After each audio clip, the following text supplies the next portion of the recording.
Arndt Jensen commença sa carrière en tant que directeur artistique sur la série des jeux Hitman, conçue par IO Interactive. Lorsqu'il quitte son poste, il commence à imaginer un univers d'une poésie morbide nommé Limbo. C'est en 2006 qu'il fonde la société Playdead avec Dinopathy pour donner naissance au jeu en 2010, faisant ainsi partie des précurseurs des jeux indépendants. On y incarne un enfant se réveillant dans une forêt à la recherche de quelqu'un. On se réveille et, dès le début du jeu, nous sommes intuitivement invités à se déplacer vers la droite de l'écran, une convention du jeu vidéo qui respecte le sens de lecture occidental. Dans Limbo, tout est intuitif. Le jeu utilise des affordances visuelles. C'est un jeu où l'on meurt beaucoup. Vraiment beaucoup. Genre, vraiment beaucoup. Dès le début, on y apprend à tirer des objets, présentant des poignées ou non. Par exemple, cette toute première énigme, on est obligé de tirer vers nous le chariot afin de poursuivre le jeu. On y apprend que des objets flottent, puissent être tirés afin de résoudre des énigmes. Ça paraît naturel, mais ça permettra de résoudre de manière intuitive et rapide une énigme assez stressante par la suite.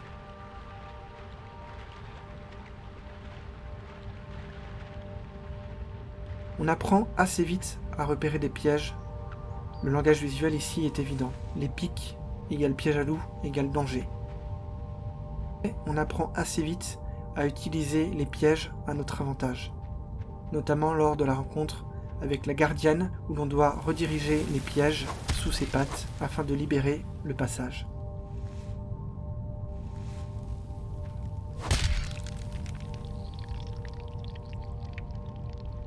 Malheureusement, notre aventure est écourtée lorsque la gardienne nous rattrape et l'on va devoir s'échapper.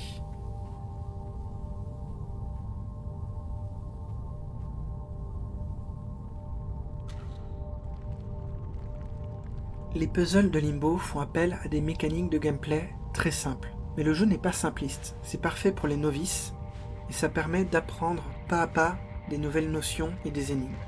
Par exemple, ici, on apprend à reculer pour ne pas se faire écraser. Ce puzzle fait écho à un prochain qui arrive dans le jeu, à savoir lors de la fuite de l'araignée. Ici, on apprend intuitivement et à nos dépens qu'il ne faut pas forcément sauter, alors qu'on pourrait croire qu'il faudrait toujours aller de l'avant. L'astuce consiste à placer le piège à loup sous la carcasse afin de poursuivre l'exploration. Mais le jeu joue avec nos attentes et crée de la surprise. Ici, au contraire, il fallait sauter en avant.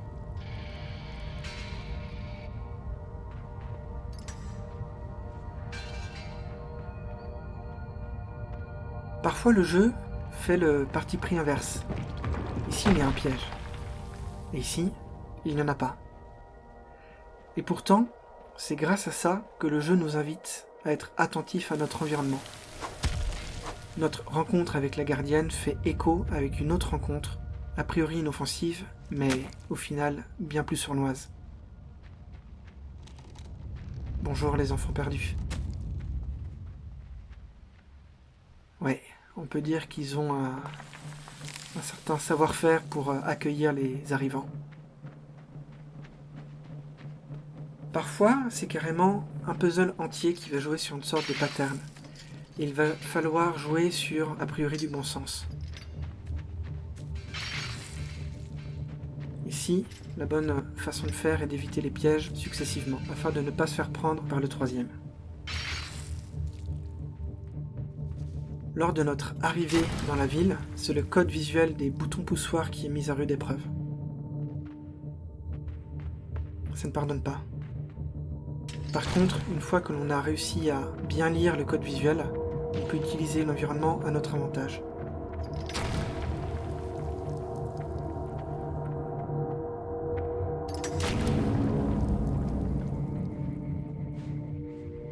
Et c'est enfin lorsque l'on réussit à s'enfuir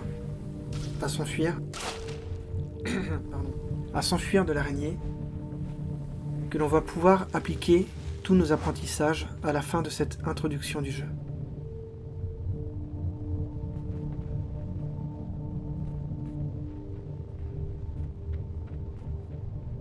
La limitation rend créatif. Arndt Jensen a commencé à travailler sur le prototype étant seul. C'est ensuite grâce à Dinopathie qu'il a pu faire appel à des animateurs, des programmeurs, des level designers.